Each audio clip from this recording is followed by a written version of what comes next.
Assalamualaikum sahabat-sahabat yang dirahmati Allah. Hari ini saya akan menceritakan tentang fitnah keji. Ustadz miskin yang dituduh berzinah akan tetapi kebenarannya terungkap terlambat. Namun sebelumnya bagi yang beragama Islam saya sarankan untuk menuliskan sholawat Nabi Muhammad agar kelak sholawat ini menjadi saksi untuk mendapat syafaat di akhirat. Like dan subscribe ke channel ini sangat membantu menyebarkan dakwah Islam dan menjadi amal jariah. Malam itu, Tuban diliputi kegelapan. Angin berembus pelan, membawa suara jangkrik yang bersahutan dari balik semak-semak. Di sebuah rumah kecil di pinggiran desa, Yusuf duduk bersila, menatap wajah ibunya yang tampak letih. "Ibu, Yusuf akan pergi ke surau sebentar," ucapnya pelan. "Siti," ibunya, mengangguk lemah. "Hati-hati, Le. Ibu dengar ada yang aneh di desa malam ini." Yusuf hanya tersenyum. "Semoga bukan sesuatu yang buruk, Bu." Namun, saat Yusuf keluar rumah, ia mendapati bayangan beberapa orang berkumpul di jalanan.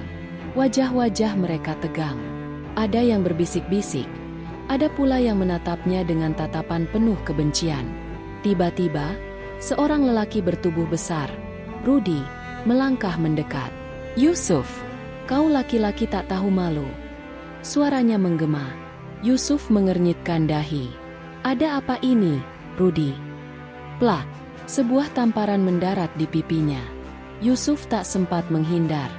"Jangan pura-pura bodoh," teriak Rudi. "Kau berani mencemari kehormatan Rahayu, ya? Kau berzina dengannya. Dasar laki-laki miskin tak tahu diri." Yusuf membelalak. "Apa? Aku tidak melakukan itu." Orang-orang mulai berteriak, saling berbicara satu sama lain. Wajah mereka penuh amarah dan jijik. "Kami semua mendengar Rahayu menangis histeris di rumahnya. Dia bilang kau memaksanya," seru salah satu warga. "Kau kira dengan tampang alimu itu, kau bisa berbuat sesuka hati?" Suara lainnya menyusul. Yusuf merasakan dunia seakan runtuh. Dadanya bergemuruh, ingin membantah, ingin berteriak bahwa semua ini tidak benar. Namun, tak ada satupun yang memberinya kesempatan. Dari kejauhan, ibu Yusuf berlari tertatih, wajahnya panik. "Yusuf, ada apa ini?"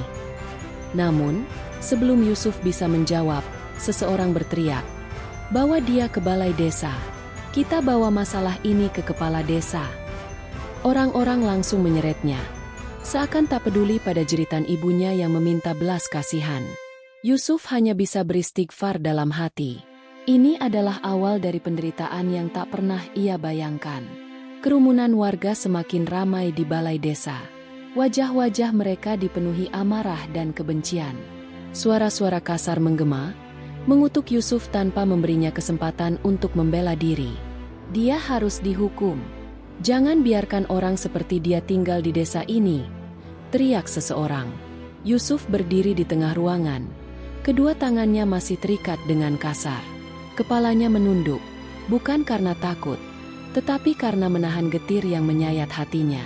Bagaimana mungkin orang-orang yang dulu menghormatinya kini berbalik memfitnahnya? Di hadapannya, Rudi berdiri dengan dada membusung. Mata laki-laki itu menyala penuh kebencian. "Yusuf, kau masih mau menyangkal?" Suaranya tajam seperti belati. "Rahayu sendiri yang mengatakan bahwa kau memaksanya." Rahayu duduk di pojokan. Wajahnya tertutup oleh selendang. Pundaknya bergetar seolah menahan tangis. Ia tidak berkata apapun, hanya tertunduk lemah. Yusuf menarik napas dalam. "Aku tidak pernah melakukan itu. Demi Allah, aku tidak bersalah." Namun, alih-alih mendengarkan, warga semakin berteriak, "Kau hanya mencari alasan. Sudah jelas dia pelakunya." Dari sisi ruangan, kepala desa, Pak Wiryo, mengetuk meja dengan keras. "Cukup, kita tidak bisa main hakim sendiri. Ini harus diselesaikan dengan adil." Suasana hening sesaat. Namun, Mursalim, seorang saudagar kaya di desa, melangkah maju. Dengan senyum meremehkan, ia berkata, "Adil, Pak Wiryo? Orang miskin seperti dia tidak punya hak bicara. Dia bahkan tidak bisa membayar denda jika terbukti bersalah." Warga tertawa sinis. Beberapa mengangguk setuju. Yusuf menggigit bibirnya. Hatinya sakit bukan hanya karena fitnah ini, tapi juga karena penghinaan terhadap kemiskinannya. Ia tahu, sejak dulu banyak yang tidak menyukai dirinya karena ia berasal dari keluarga sederhana. Ibunya saja hanya penjual sayur di pasar. Suara seseorang mencibir dari sudut ruangan. Dia pura-pura jadi ustadz, tapi nyatanya lebih hina dari kita semua. Tiba-tiba, suara tangisan lirih terdengar. Ibu Yusuf berlutut di depan kepala desa. Wajahnya penuh air mata. "Pak, saya mohon. Anak saya tidak mungkin melakukan ini. Saya membesarkannya dengan baik. Dia selalu takut kepada Allah." Suaranya bergetar. Namun, tidak ada yang peduli. Warga hanya tertawa meremehkan. Pak Wiryo menghela napas. "Baik, kita akan memanggil saksi lain dan mencari bukti lebih lanjut. Untuk sementara, Yusuf akan tetap ditahan." Yusuf tidak bisa berkata apa-apa. Hatinya hancur, tapi ia tahu, ini baru permulaan dari penderitaannya. Dinginnya malam menusuk hingga ke tulang. Yusuf duduk bersandar di dinding kayu yang lapuk, di dalam sebuah ruangan kecil yang berfungsi sebagai tahanan desa. Cahaya lampu minyak redup menciptakan bayangan di dinding yang bergerak-gerak seperti hantu kelaparan. Tangannya masih terikat, dan tubuhnya terasa lelah setelah seharian dihujani hinaan serta tuduhan keji. Ia menarik napas dalam, mencoba menenangkan dirinya. Namun, pikiran-pikiran buruk terus menghantuinya. Bagaimana mungkin semua ini terjadi? Apa yang sebenarnya terjadi pada Rahayu hingga ia rela mengatakan kebohongan sebesar ini? Langkah kaki terdengar mendekat. Yusuf menoleh dan melihat bayangan seseorang di balik pintu kayu. Tak lama, pintu itu terbuka, dan Pak Wiryo masuk dengan wajah penuh pertimbangan. "Yusuf." Kepala desa itu menghela napas berat. "Aku ingin percaya padamu, tapi semua bukti mengarah kepadamu." "Apa bukti itu, Pak?" Suara Yusuf parau. Matanya menatap lurus tanpa gentar. Pak Wiryo terdiam sejenak, lalu menjawab. "Ada saksi yang melihatmu masuk ke rumah Rahayu malam itu." Yusuf terkejut. "Itu tidak benar. Aku bahkan tidak pernah melewati rumahnya di malam hari." Tapi Rahayu sendiri mengakuinya. Dan Pak Wiryo menunduk, suaranya merendah. "Keluarga Rahayu menginginkan keadilan. Jika kau terbukti bersalah, mereka menuntut agar kau diusir dari desa." Jantung Yusuf berdegup kencang. Ini bukan sekadar tuduhan. Ini adalah upaya untuk menghancurkan hidupnya. "Tapi aku tidak bersalah, Pak Wiryo." Bisiknya lemah. Pak Wiryo tidak langsung menjawab. Ia hanya menatap Yusuf dengan pandangan penuh iba, seolah sudah tahu bagaimana akhir dari semua ini. Tiba-tiba, suara gaduh terdengar dari luar. Yusuf mendengar seseorang berteriak, "Dia tidak bersalah. Lepaskan anak saya." Yusuf mengenali suara itu. Suara ibunya. Dengan cepat, ia bangkit dan mendekat ke jeruji kayu, mencoba melihat keluar. Di depan balai desa, ibunya berlutut di tanah, menangis di hadapan para warga yang masih berkumpul. "Anakku bukan orang seperti itu. Aku mohon, jangan hukum dia," isaknya. Namun, Mursalim, saudagar kaya itu, mendekat dengan senyum penuh ejekan. "Kalau kau ingin anakmu bebas, bayar saja dendanya," katanya dengan nada sinis. Yusuf mengepalkan tangan. Ia tahu ibunya tidak akan mampu membayar apapun. Bahkan untuk makan sehari-hari saja mereka sering kesulitan. "Ibu, pulanglah." Suara Yusuf bergetar. "Jangan rendahkan diri di hadapan mereka." Namun, ibunya hanya menangis semakin keras. Warga mulai berteriak kembali. Beberapa mengusulkan agar Yusuf segera dihukum. Yang lain mengatakan ia harus diarak keliling desa sebagai hukuman. Pak Wiryo tampak semakin tertekan. Ia menoleh pada Yusuf dengan wajah suram. "Aku akan berusaha mencari jalan keluar, Yusuf," katanya pelan.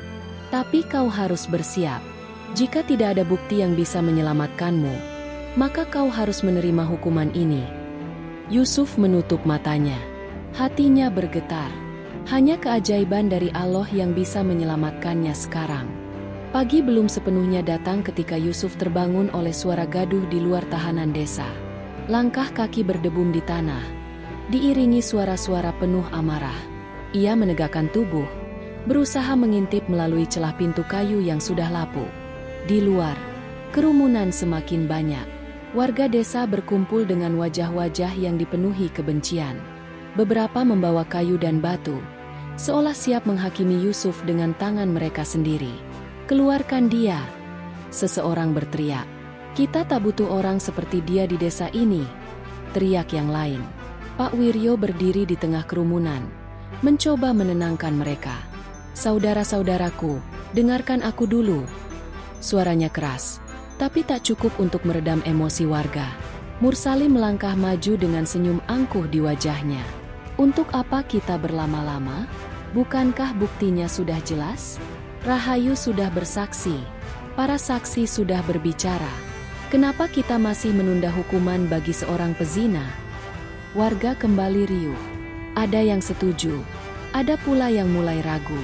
Namun, suara yang paling lantang adalah suara mereka yang haus akan hukuman. Pintu tahanan terbuka dengan keras. 2 orang lelaki menarik Yusuf keluar. Tubuhnya lemas, bukan karena ketakutan, tapi karena rasa frustrasi yang mendalam. Ia tahu, keadilan tak akan mudah didapatkan. Begitu kakinya menyentuh tanah, seseorang melemparkan segenggam pasir ke wajahnya. Yusuf menutup mata, tapi tak berteriak. "Lihatlah, Ustadz yang kita hormati ternyata tak lebih dari seorang pendosa." Suara seorang perempuan mencemooh. Yusuf membuka matanya perlahan. Tatapan penuh hinaan mengarah padanya. Beberapa orang yang dulu sering mendatanginya untuk meminta nasihat kini memandangnya seolah ia bukan manusia lagi. "Dengarkan aku." Yusuf berusaha berbicara, suaranya sedikit parau. "Aku tidak bersalah. Ini fitnah." Namun, tak ada yang ingin mendengar. Tiba-tiba, Rahayu muncul dari balik kerumunan. Wajahnya tertunduk, tapi tubuhnya gemetar. Ia berdiri di samping ayahnya, Pak Karta, yang menatap Yusuf dengan kebencian yang begitu dalam. "Katakan, Rahayu." Suara Pak Wiryo berat. "Di depan semua orang ini, benarkah Yusuf telah berbuat seperti yang kau katakan?" Rahayu menggigit bibirnya. Tangannya mengepal. Ia tak segera menjawab. Hati Yusuf berdebar. Ada sesuatu yang aneh. Sejak awal, Rahayu selalu berbicara dengan penuh keyakinan. Tapi kali ini, ia ragu. Warga mulai resah. "Jawab, Rahayu," desak Mursalim. Rahayu menutup matanya. Lalu, dengan suara lirih, ia berkata, "Iya, dia melakukannya." Suasana meledak. Warga langsung bersorak. Sebagian marah, sebagian puas. Yusuf merasa dunia berputar. Ia ingin berteriak, ingin menyangkal, tapi suara itu seakan tersangkut di tenggorokannya. Ibunya berteriak histeris. "Tidak, kau bohong. Yusuf, anakku, tidak mungkin melakukan itu." Namun, suaranya tenggelam dalam keramaian. Pak Wiryo mengangkat tangan, mencoba mengendalikan situasi. "Baik, karena sudah ada pengakuan dan kesaksian, maka hari ini kita akan memutuskan hukumannya." Yusuf menunduk. Ia tahu, apapun keputusannya, itu takkan adil baginya. Tapi ia tetap percaya, Allah takkan membiarkan kebohongan ini bertahan selamanya. Mentari semakin meninggi, namun hawa di halaman balai desa terasa dingin dan mencekam. Yusuf berdiri di tengah lingkaran warga yang tak henti-hentinya berteriak dan mencaci maki. Di hadapannya, Pak Wiryo berusaha menjaga ketenangan, tapi sorot matanya menunjukkan dilema besar. Mursalim berdiri dengan tangan terlipat di dada, seolah menikmati setiap detik penderitaan Yusuf. "Apalagi yang perlu kita bahas, Pak Wiryo? Bukti sudah jelas. Rahayu sudah mengaku. Warga pun setuju. Dia harus dihukum seberat-beratnya." Seorang lelaki tua di kerumunan berseru, "Usir dia dari desa. Kita tak butuh orang kotor seperti dia di sini." Yang lain menimpali, "Tidak cukup. Dia harus dicambuk di depan umum, Biar jadi pelajaran untuk kita semua. Pak Wiryo menarik napas panjang. Saudara-saudaraku, hukum harus ditegakkan dengan adil. Kita tak bisa bertindak gegabah. Tapi dia sudah mengotori desa ini, bentak Pak Karta, ayah Rahayu, dengan mata yang penuh dendam. Dia harus dihukum sekarang juga. Pak Wiryo menatap Yusuf, lalu kembali melihat warga yang menunggu keputusannya. Setelah hening sesaat, ia berkata dengan suara tegas, "Maka aku putuskan, Yusuf akan diusir dari desa ini. Ia tak boleh lagi menginjakan kaki di tanah ini seumur hidupnya." Suara gemuruh terdengar dari warga. Ada yang puas, ada yang masih menginginkan hukuman lebih berat. Tapi keputusan sudah diambil. Yusuf mengepalkan tangannya. Dadanya sesak, bukan karena hukuman yang dijatuhkan, tapi karena ketidakadilan yang harus ia terima. Ia ingin membela diri, ingin berteriak bahwa semua ini hanyalah fitnah, tapi ia tahu, tak ada yang akan mendengarkan. Ibunya meronta. "Tidak, jangan lakukan ini pada anakku. Dia tidak bersalah." Dua orang lelaki mendekat dan menarik Yusuf. Ibunya mencoba meraih tangan anaknya, namun salah satu dari mereka mendorongnya hingga terjatuh. "Ibu!" Yusuf berusaha menghampirinya, tapi genggaman di lengannya semakin kuat. "Aku tidak bersalah. Aku tidak akan pergi tanpa keadilan." Yusuf akhirnya berteriak. Suaranya menggelegar di udara, tapi tak ada yang peduli. Warga mulai mencemoohnya, melempari tanah dan batu kecil ke arahnya. Pak Wiryo menundukkan kepala, seolah tak tega melihat ini. Namun ia tetap diam, tak berani menentang keputusan massa. Dengan paksa, Yusuf diarak keluar dari desa, meninggalkan segala yang ia miliki. Tanah kelahirannya kini menjadi tempat yang mengusirnya dengan hinaan dan kebencian. Namun, di antara kerumunan, ada sepasang mata yang dipenuhi kegelisahan dan rasa bersalah. Rahayu menunduk. Air matanya jatuh membasahi pipinya. Langkah Yusuf terasa berat. Tubuhnya penuh debu. Jubah lusuhnya terkoyak di beberapa bagian. Matahari siang membakar punggungnya. Tapi dingin penghinaan yang diterimanya jauh lebih menusuk. Ia berjalan tanpa tujuan, melewati batas desa dengan langkah gontai. Di belakangnya, suara warga yang mencaci maki mulai memudar. Hanya angin yang menjadi temannya kini, menggiringnya menuju ketidakpastian. "Ibu!" Gumamnya lirih. Bayangan wajah ibunya yang menangis membuat dadanya semakin sesak. Bagaimana ia bisa meninggalkan wanita yang telah merawat dan membesarkannya seorang diri? Tapi apa yang bisa ia lakukan? Desa telah menolaknya. Kehormatannya telah dicabik-cabik. Jika ia kembali, yang ada hanya cambuk dan hinaan. Saat malam menjelang, Yusuf menemukan sebuah gubuk tua di tengah ladang kosong.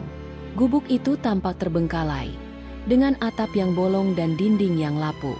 Tapi setidaknya, itu lebih baik daripada tidur di tanah terbuka. Dengan tubuh yang lelah, ia duduk di sudut ruangan.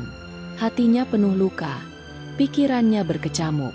Mengapa Allah membiarkan ini terjadi? Ia telah mengabdi, mengajarkan ilmu agama, menolong warga yang membutuhkan. Tapi balasannya adalah penghinaan dan pengusiran. Malam semakin larut, namun Yusuf tak bisa memejamkan mata. Hanya suara jangkrik yang mengisi kesunyian. Tiba-tiba, suara langkah kaki terdengar dari luar. Yusuf menegakkan punggungnya, menajamkan pendengaran. Apakah ada orang lain di sini? Ataukah sesuatu yang lebih menyeramkan? Jantungnya berdetak lebih cepat. Ia menahan napas, mencoba mengintip dari celah dinding. Dalam remang malam, ia melihat sosok berkerudung berdiri di kejauhan. Sosok itu diam, tak bergerak. Yusuf merasakan bulu kuduknya berdiri. Siapa orang itu? Dalam keheningan, suara lirih terdengar. "Yusuf!" Yusuf terkesiap. Suara itu terdengar begitu familiar. Ia bangkit, menatap sosok itu lebih jelas. Ketika bulan muncul dari balik awan, wajah orang itu pun terlihat. Dada Yusuf bergetar hebat. Itu adalah Rahayu. Mata gadis itu sembab. Pipinya basah oleh air mata. Ia berdiri kaku, seolah ingin bicara tapi tak tahu harus mulai dari mana. Yusuf menggertakkan giginya. "Apa yang kau lakukan di sini?" Suaranya terdengar dingin. Rahayu menggigit bibirnya. Tangannya gemetar. Aku tidak bisa membiarkanmu pergi seperti ini." Yusuf mendengus. "Setelah kau menghancurkan hidupku." Rahayu menunduk. Aku dipaksa. Yusuf, aku tidak punya pilihan." Yusuf mengepalkan tangan. Kemarahan dan kesedihan bercampur menjadi satu. "Apa maksudmu?" tanyanya tajam. Rahayu mengangkat wajahnya. Tatapannya penuh ketakutan. "Aku dijebak. Aku terpaksa berbohong. Jika aku tidak melakukannya, mereka akan..." Kalimatnya terhenti. Air matanya jatuh semakin deras. Yusuf menahan napas. Hatinya berdegup keras. "Siapa yang memaksamu, Rahayu?" Suaranya bergetar. Gadis itu hanya menggigit bibirnya, seolah takut mengucapkan namanya. Tapi Yusuf sudah bisa menebaknya. Mursalim. Dadanya terasa semakin berat. Ternyata, semua ini lebih kejam dari yang ia bayangkan. Namun sebelum Yusuf bisa berkata apa-apa, terdengar suara langkah kaki mendekat. Rahayu terlonjak. Wajahnya memucat. "Aku harus pergi." Tanpa menjelaskan lebih lanjut, ia berlari ke dalam kegelapan. Yusuf hanya bisa terpaku. Kini, ia tahu bahwa semua ini adalah jebakan. Tapi bagaimana ia bisa membersihkan namanya? Jika seluruh desa telah menganggapnya sebagai pendosa? Malam itu, Yusuf duduk dalam diam. Pikirannya berputar cepat. Jika benar Rahayu dipaksa untuk berbohong, maka ini lebih dari sekadar fitnah biasa. Ada dalang di balik semua ini. Mursalim. Nama itu terus terngiang di benaknya. Yusuf sudah lama mengetahui bahwa Mursalim memiliki pengaruh besar di desa. Orang-orang takut padanya. Ia bisa mengatur segalanya, termasuk menggiring opini warga. Tapi pertanyaannya, kenapa? Kenapa Mursalim ingin menghancurkan Yusuf? Pagi datang dengan cepat, tetapi Yusuf belum bisa menemukan jawaban. Matanya sembab karena kurang tidur. Tapi sebelum ia sempat berpikir lebih jauh, suara gemerisik terdengar dari luar. Yusuf segera berdiri, mengintip dari celah dinding. Seorang lelaki setengah baya berdiri di dekat gubuk, membawa sebakul nasi dan kendi air. "Assalamualaikum." Suara lelaki itu terdengar lirih. Yusuf mengenali suara itu. Pak Samin, salah satu warga desa yang dulu sering datang ke pengajiannya. "Waalaikumsalam," jawab Yusuf pelan. Ia ragu. Apakah masih ada orang yang percaya padanya? Pak Samin masuk ke dalam gubuk, meletakkan makanan di depan Yusuf. Wajahnya penuh iba. "Aku tahu kau tidak bersalah, Nak," ucapnya. Yusuf menatapnya dengan penuh tanya. "Kenapa, Pak? Kenapa kau percaya padaku sementara yang lain tidak?" Pak Samin menghela napas panjang. "Karena aku tahu bagaimana watak Mursalim." Yusuf mengerutkan kening. Pak Samin menatapnya dalam-dalam. "Kau mungkin tidak sadar, tapi kau adalah ancaman bagi orang sepertinya." Yusuf mengepalkan tangan. "Apa maksudmu?" Pak Samin mendekat. Suaranya direndahkan. "Mursalim selama ini menggunakan agama sebagai tameng. Ia berbuat sesuka hati, memperalat orang-orang, mengambil keuntungan dari ketakutan mereka. Tapi kau, Yusuf, kau berbeda. Kau mengajarkan mereka ilmu, kau membuat mereka berpikir, dan itu membahayakan posisinya." Yusuf mulai mengerti. "Aku melihatnya sendiri," lanjut Pak Samin. "Beberapa minggu sebelum kejadian ini, aku mendengar percakapan Mursalim dengan beberapa orang. Dia mengatakan bahwa jika dibiarkan, kau akan membuat orang-orang berani melawan perintahnya. Maka kau harus disingkirkan." Dada Yusuf berdegup kencang. "Aku tak punya bukti kuat, tapi aku yakin semua ini sudah direncanakan," kata Pak Samin lagi. "Mereka menggunakan Rahayu, gadis miskin yang tidak berdaya. Mereka mengancamnya, mungkin keluarganya juga." Yusuf menggertakkan giginya. "Jadi, ini bukan sekadar fitnah. Ini adalah konspirasi. Kau harus melawan, nak. Pak Samin menggenggam bahu Yusuf. Jangan biarkan mereka menang. Yusuf menatap tangan renta itu. Dulu, ia mengira dirinya hanya korban. Tapi sekarang, ia tahu bahwa ini lebih besar dari dirinya sendiri. Ini bukan lagi soal namanya. Ini soal kebenaran. Ia tak bisa hanya bersembunyi. Ia harus membuktikan bahwa ia tidak bersalah. Tapi bagaimana caranya? Sementara itu, di tempat lain, Mursalim duduk di beranda rumahnya. Seorang anak buahnya berbisik di telinganya. Wajahnya penuh kekhawatiran. "Pak, Yusuf belum pergi. Malah ada yang membantunya." Mursalim hanya tersenyum dingin. "Biarkan saja. Sebentar lagi, dia tak akan bisa berbuat apa-apa." Anak buahnya menelan ludah. "Apa maksud Bapak?" Mursalim menyeringai. "Malam ini, pastikan gubuk itu terbakar." Malam turun dengan sunyi. Angin berembus lembut, membawa aroma tanah yang lembab setelah hujan sore tadi. Yusuf masih terjaga, duduk bersila di lantai gubuknya yang reot. Kata-kata Pak Samin terus berputar di kepalanya. Ia tahu ia harus melawan. Tapi bagaimana caranya? Warga telah termakan fitnah. Mereka percaya Yusuf seorang pezina, seorang pendosa. Sementara Mursalim berdiri di atas kekuasaan yang kokoh, mengendalikan desa seperti raja. Di tengah kebingungannya, tiba-tiba Yusuf mencium sesuatu. Bau hangus. Ia menoleh ke arah jendela kecil, dan dadanya langsung bergemuruh. Di luar, cahaya jingga berkobar. Asap hitam mulai mengepul, merambat cepat ke bagian atap gubuk. "Api!" Jantung Yusuf berdegup kencang. Ia segera bangkit, mendekati pintu, tapi begitu ia hendak membuka, ia mendengar suara kayu berderak keras. Pintu itu tertahan. Seseorang telah menguncinya dari luar. Yusuf panik. Ia mundur, mencari jalan lain. Api mulai menjilat dinding bambu, membuat ruangan terasa panas. Nafasnya berat. Matanya mulai perih oleh asap. Di luar, terdengar suara-suara berbisik.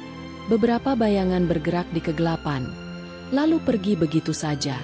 "Mereka ingin aku mati di sini." Dengan sekuat tenaga, Yusuf menendang pintu kayu itu. Kali, 2 kali, 3 kali. Tapi kayunya terlalu kuat, dan tubuhnya sudah lemah karena berhari-hari kelaparan. Pikirannya berpacu. Jika ia tidak keluar dalam waktu dekat, ia akan mati. Mata Yusuf menangkap sesuatu di sudut ruangan, lubang kecil di dinding belakang. Itu satu-satunya harapan. Ia berlari ke sana, merobek anyaman bambu dengan tangannya yang gemetar. Api semakin mendekat, membakar atap, menjatuhkan bara ke tubuhnya.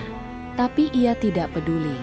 Ia terus mencakar, merobek, hingga akhirnya lubang itu cukup besar untuk dilewati. Dengan sisa tenaga, Yusuf merangkak keluar. Begitu tubuhnya menyentuh tanah, ia langsung terbatuk-batuk. Paru-parunya dipenuhi asap. Tapi ia selamat. Ia menoleh ke belakang, melihat gubuk itu sudah hampir rata dengan tanah. Lidah api menjilat langit, menerangi wajahnya yang penuh jelaga dan keringat. Dan saat itu, ia mendengar suara yang tidak asing. Tawa. Yusuf menoleh. Di kejauhan, di balik pepohonan, Mursalim berdiri dengan tangan bersedekap. Wajahnya diterangi cahaya api. Senyumnya penuh kemenangan. Ia tidak berkata apa-apa, hanya menatap Yusuf seakan ingin mengatakan, "Lihat, aku lebih berkuasa darimu." Lalu, ia berbalik dan pergi. Dada Yusuf bergemuruh. Amarah yang ia tekan selama ini mulai membakar. Jika tadi ia hanya ingin membersihkan namanya, sekarang ada hal yang lebih besar yang harus ia lakukan. Ia harus menjatuhkan Mursalim. Tapi bagaimana? Yusuf masih lemah, tidak punya apa-apa. Namun, satu hal yang ia tahu, ia tidak bisa tinggal diam. Ia harus bergerak. Ia harus menemukan kebenaran. Dan kali ini, ia tak akan kalah. Yusuf berdiri di tepi sungai. Matanya menatap bayangan api yang masih menyala di kejauhan. Dadanya naik turun. Amarah bercampur dengan rasa putus asa. Malam ini, Mereka ingin membunuhnya. Tidak ada lagi tempat untuk kembali. Gubuknya telah menjadi abu. Hanya pakaian di tubuhnya yang tersisa. Ia harus pergi dari desa ini. Tapi kemana? Tepat saat ia berpikir, terdengar suara langkah mendekat. Yusuf segera merunduk, bersembunyi di balik pohon. Dari balik dedaunan, ia melihat dua pria berjalan membawa obor. Mereka mengenakan sarung yang dililit tinggi. Wajah mereka penuh tekad. Apa benar dia sudah mati? Salah satu dari mereka bertanya. Belum pasti. Kita harus memastikan mayatnya ada di dalam. Yusuf mengepalkan tangan. Jadi mereka ingin memastikan ia sudah tidak bernyawa? Ia tidak bisa tinggal di sini lebih lama. Dengan langkah hati-hati, ia berjalan menjauhi sungai, menuju hutan kecil di pinggiran desa. Kakinya terluka karena berjalan tanpa alas di tanah yang berbatu. Tapi ia tidak peduli. Ia harus menemukan seseorang yang bisa membantunya. Satu nama muncul di pikirannya, Pak Samin. Orang tua itu satu-satunya yang percaya kepadanya. Tapi rumahnya berada di sisi lain desa. Untuk sampai ke sana, Yusuf harus menyelinap melewati jalan utama yang masih dijaga orang-orang Mursalim. Ia tidak punya pilihan lain. Dengan tubuh yang penuh luka dan nafas yang masih berat karena asap, Yusuf melangkah ke kegelapan, menyusuri jalan setapak yang sunyi. Malam ini, ia tidak boleh tertangkap. Yusuf bergerak perlahan di antara pepohonan. Napasnya tertahan setiap kali terdengar suara dari kejauhan. Api yang membakar gubuknya masih menyala, menyebarkan cahaya jingga ke langit malam. Ia harus bergegas. Jalanan desa sepi. Hanya terdengar suara jangkrik dan embusan angin yang membawa bau asap. Yusuf menempel di tembok rumah-rumah, melangkah hati-hati agar tak menimbulkan suara. Di kejauhan, ia melihat beberapa pria masih berkumpul di dekat bekas rumahnya, berbincang dengan nada serius. Ia tak bisa lewat sana. Ia memutar, melewati kebun kosong yang ditumbuhi ilalang tinggi. Kakinya sudah berlumuran darah karena bebatuan tajam. Tapi ia tidak berhenti. Setelah hampir 1 jam berjalan, akhirnya ia melihat rumah Pak Samin di ujung desa. Rumah tua itu terbuat dari kayu. Lampu minyak di dalamnya masih menyala redup. Dengan sisa tenaga yang ada, Yusuf mendekat dan mengetuk pintu perlahan. Sekali, 2 kali, tidak ada jawaban. Ia menunggu, merasa gelisah. Lalu terdengar suara langkah dari dalam. Pintu kayu terbuka sedikit, memperlihatkan wajah Pak Samin yang dipenuhi kerutan. Matanya menyipit melihat Yusuf yang penuh luka dan debu. "Yusuf?" Suara lelaki tua itu terdengar terkejut. "Apa yang terjadi denganmu, Nak?" Yusuf tak menjawab. Tubuhnya gemetar, bukan karena takut, tapi karena kelelahan yang sudah sampai batasnya. "Mereka ingin membunuhku." Suaranya lirih, hampir tak terdengar. Pak Samin menatapnya lama, lalu membuka pintu lebih lebar. "Masuklah, Nak. Kita tidak punya banyak waktu." Yusuf melangkah masuk, merasa sedikit lega. Tapi ia belum tahu bahwa di luar, seseorang diam-diam mengawasinya dari kegelapan. Di dalam rumah Pak Samin, Yusuf duduk di lantai kayu yang terasa dingin. Tubuhnya masih gemetar, bukan hanya karena kelelahan, tapi juga karena luka yang terus berdarah.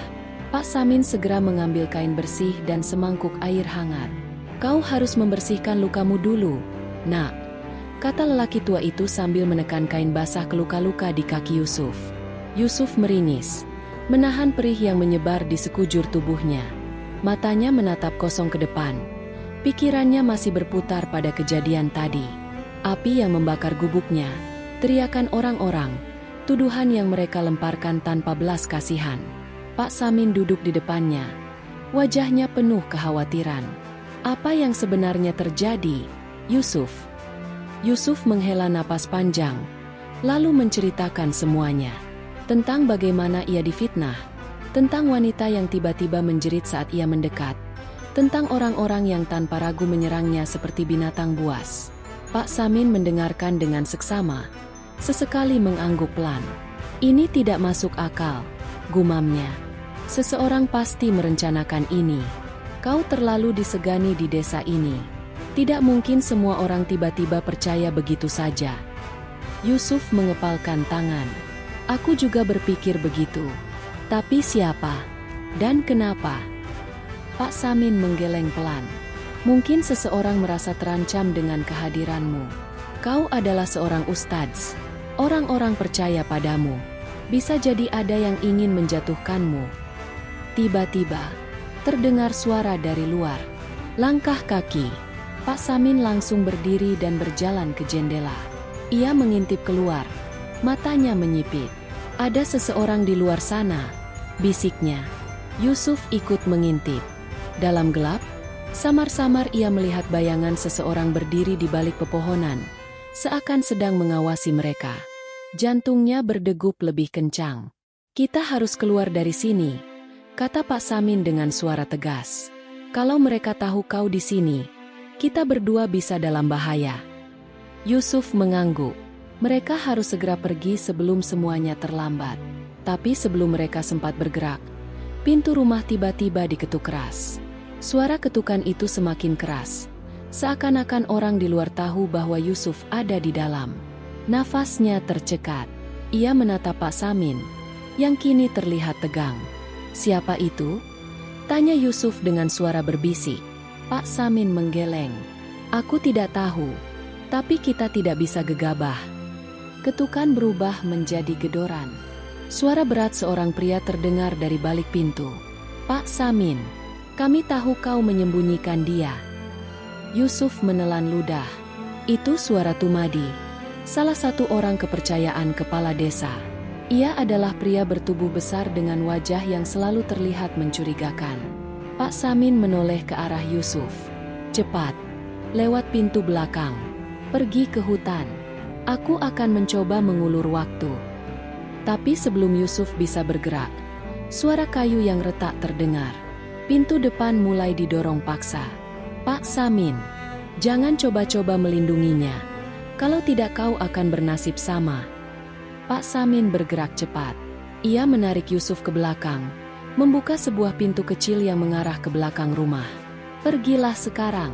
Jangan berhenti sampai kau merasa aman, bisiknya. Yusuf ragu. Ia tak ingin meninggalkan lelaki tua itu sendirian menghadapi mereka. Tapi Pak Samin mendorongnya dengan kuat. Pergi. Tanpa pilihan lain, Yusuf berlari keluar dari pintu belakang, menembus pekarangan rumah yang sempit dan langsung masuk ke dalam gelapnya hutan. Di belakangnya, suara pintu yang akhirnya jebol terdengar jelas. Mana dia? Cari di seluruh rumah ini. Yusuf terus berlari. Ranting-ranting tajam mencakar lengannya. Kaki telanjangnya menginjak tanah basah yang dingin. Tapi ia tak peduli. Ia hanya tahu bahwa jika tertangkap, ia akan mati. Di tengah kegelapan, sesuatu tiba-tiba menyambar kakinya. Yusuf tersandung dan terjatuh. Dadanya menghantam tanah. Ia menoleh ke belakang. Dan di sanalah dia. Seseorang berdiri di antara pepohonan, memperhatikannya dengan tatapan penuh kebencian. Wajahnya terlihat dalam remang cahaya bulan. Dan Yusuf mengenalinya. Jantung Yusuf berdegup kencang. Orang itu berdiri tak bergerak di antara pepohonan. Wajahnya samar dalam bayangan malam. Namun, Yusuf tahu betul siapa dia. Kau! Bisiknya, suara nyaris tak terdengar di antara desiran angin. Orang itu melangkah maju, dan wajahnya pun tersingkap dalam cahaya bulan. Tumadi, senyumnya penuh ejekan. Kau pikir bisa lari, hah? Yusuf bergeser mundur. Tubuhnya masih setengah terjerembab di tanah. Napasnya memburu. Otaknya mencari jalan keluar. Tumadi melangkah lebih dekat. Tangannya menggenggam sesuatu. Sebilah parang tipis yang berkilat. Orang seperti kau, pantasnya mati saja, Tumadi mendesis. Kau bawa aib ke kampung ini. Berani-beraninya bersembunyi seperti pengecut. Yusuf mengepalkan tangannya. Aku tidak melakukan apa yang mereka tuduhkan. Ini semua fitnah. Tumadi terkekeh sinis. Siapa yang peduli? Yang penting orang-orang percaya. Yusuf tahu, dia tak bisa diam di sini. Dengan cepat, ia berguling ke samping dan berusaha bangkit. Tapi Tumadi lebih cepat. Parangnya diayunkan, berkilat di bawah cahaya bulan. Yusuf menunduk, merasakan angin tajam yang hampir menyentuh pipinya. Ia berbalik dan berlari. Tumadi mengumpat dan mengejarnya. Suara ranting patah dan dedaunan tergilas di belakangnya semakin mendekat. Yusuf menembus hutan, dadanya naik turun, kakinya menyentuh tanah yang licin. Tubuhnya hampir jatuh berkali-kali, tapi ia terus berlari. Tiba-tiba, di depannya, ada celah di antara pohon besar. Ia menembusnya dan bruk! Tanah di bawah kakinya hilang. Yusuf terjatuh. Tubuhnya melayang sebentar sebelum menghantam sesuatu yang keras. Rasa sakit menjalar di sekujur tubuhnya. Ia terbaring di dasar tanah lembab, di tengah jurang kecil yang tersembunyi di hutan. Tumadi berhenti di tepi jurang, menatap ke bawah dengan mata menyala penuh kemarahan. "Kau pikir bisa kabur selamanya, Yusuf?" Suaranya terdengar bagaikan kutukan. Lalu, Tumadi berbalik. Suara langkahnya menghilang dalam kegelapan. Yusuf terbaring di sana. Tubuhnya sakit luar biasa. Nafasnya terengah. Tapi ia masih hidup. Dan ia tahu, ini belum selesai. Yusuf menggeliat pelan, mencoba bangkit dari tanah lembab yang dingin. Rasa nyeri menusuk dari bahunya yang terbentur saat jatuh. Nafasnya masih tersengal. Tapi ia harus segera pergi dari sini. Di atas sana, cahaya bulan terhalang dedaunan, menciptakan bayangan-bayangan yang bergerak samar. Suara hutan mulai terdengar lagi. Nyanyian jangkrik dan desiran angin di sela pepohonan. Yusuf meraba sekeliling, mencari sesuatu untuk membantunya berdiri. Tangannya menemukan akar pohon yang menonjol dari dinding tanah. Dengan susah payah, ia menarik tubuhnya ke atas, merasakan sakit menusuk setiap kali ototnya menegang. Namun, baru beberapa langkah, sesuatu di kegelapan menarik perhatiannya. Sebuah kain, kotor dan kusut, tersangkut di semak-semak di pinggir jurang. Darah mengering menempel di permukaannya. Jantung Yusuf berdetak kencang. Ia menelan ludah dan perlahan mendekat. Saat ia menarik kain itu, tercium bau anyir yang menusuk hidung. Seketika itu juga, sebuah kenangan menghantam pikirannya. Baju ini milik siapa? Tiba-tiba, suara ranting patah terdengar di belakangnya. Yusuf menoleh cepat.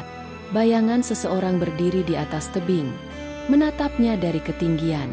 Ia tak bisa melihat wajahnya dengan jelas, tapi siluet itu terasa familiar. "Yusuf!" Suara itu berbisik, nyaris terbawa angin malam. Yusuf membeku, tenggorokannya terasa kering. Siapa itu? Tapi saat ia berkedip, bayangan itu sudah menghilang. Angin bertiup lebih dingin, membawa aroma tanah basah yang bercampur sesuatu yang lebih menusuk. Bau busuk yang samar namun mengerikan. Yusuf merasakan bulu kuduknya berdiri. Ia harus keluar dari sini. Sekarang juga, dengan langkah terseok, ia kembali mendaki, berpegangan pada akar-akar pohon. Rasa sakit di tubuhnya tak lagi ia pedulikan. Satu-satunya hal yang ada di pikirannya hanyalah satu hal. Apa yang baru saja ia lihat barusan? Apakah itu manusia? Atau sesuatu yang lain? Yusuf akhirnya berhasil keluar dari hutan dengan tubuh penuh luka dan pakaian yang kotor. Nafasnya masih tersengal, tapi hatinya lebih tenang dibanding sebelumnya. Ia tahu bahwa kebenaran harus ditegakkan, meski harus melewati jalan penuh duri. Sesampainya di kampung, wajah-wajah penuh kebencian menyambutnya. Fitnah yang menimpanya masih mengakar kuat di benak mereka. Namun, sebelum satu kata hinaan terlontar, sebuah suara berat memecah keheningan. "Berhenti, dengarkan baik-baik." Pak Hasan, seorang tetua desa yang bijaksana, maju ke depan. Ia membawa sesuatu di tangannya, selembar kain yang Yusuf temukan di jurang. Ini adalah milik Rina. Dan di balik semua ini, ada kebohongan besar yang harus kalian ketahui. Orang-orang terdiam. Kemudian, dari kerumunan, seseorang dipaksa maju. Matanya penuh ketakutan. Mansur. Tangannya gemetar saat Pak Hasan menunjukkan bukti-bukti lain yang mengarah padanya. Dialah dalang dari semua fitnah ini. Dialah yang menjebak Yusuf untuk menutupi perbuatan kotornya sendiri. Suasana meledak. Bisik-bisik penuh keterkejutan menyebar di antara warga. Mansur tak lagi bisa mengelak. Wajahnya pucat pasi. Ia mencoba mundur. Tapi orang-orang mulai menyadari siapa sebenarnya yang bersalah. Dan di saat itulah, Yusuf melangkah ke depan. Matanya memancarkan luka, tapi juga ketegaran. Aku memaafkanmu, Mansur. Tapi ingatlah, kebenaran tidak akan selamanya bisa ditutupi. Setiap kejahatan pasti akan menemukan balasannya. Mansur terjatuh ke tanah, menangis ketakutan. Dan di malam itu, akhirnya Yusuf terbebas dari segala fitnah. Namun, luka di hatinya akan selalu menjadi pengingat bahwa manusia bisa jatuh dalam fitnah. Tapi keadilan Allah tak akan pernah tidur. Hidup ini penuh ujian, dan terkadang kita akan difitnah, dihina, atau disalahkan atas sesuatu yang tidak kita lakukan. Namun, kita harus yakin bahwa kebenaran akan selalu menang pada akhirnya. Seperti firman Allah dalam Al-Quran. Dan katakanlah, kebenaran telah datang dan yang batil telah lenyap. Sungguh, yang batil itu pasti lenyap. Quran Surat Al-Isra 81. Cerita ini hanyalah fiktif yang dibuat seolah nyata agar kita dapat mengambil hikmah di dalamnya. Semoga kisah ini bisa menjadi pelajaran bagi kita semua. Terima kasih sudah menonton dan mengikuti kisah ini sampai akhir. Jika kalian suka dengan ceritanya, jangan lupa untuk like, komentar, dan subscribe agar cerita-cerita penuh makna lainnya bisa terus hadir di sini. Sampai jumpa di kisah berikutnya.